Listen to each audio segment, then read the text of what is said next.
شیکر نگاه کنین. اگر من پنبه‌ای که میخوام براش بادکش باش انجام بدم این شکلی باشه و گوله باشه، احتمالی که این یه تیکه بسوزه، دوباره این بیفته، با آتیش بیفته، بسوزه، هر اتفاقی ممکنه. پس این شکلی پنبه نمیگیرم.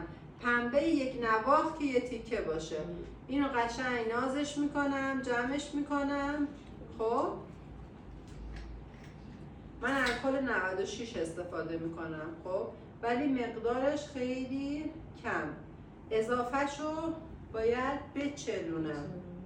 خب الان اضافهشو چلوندم، دست خودم الکلی شد دیگه، دست خودم هم خشک میکنم.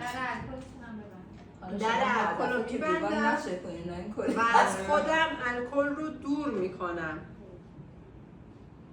به پنس میگیرم و پنس رو حتما قفل میکنم.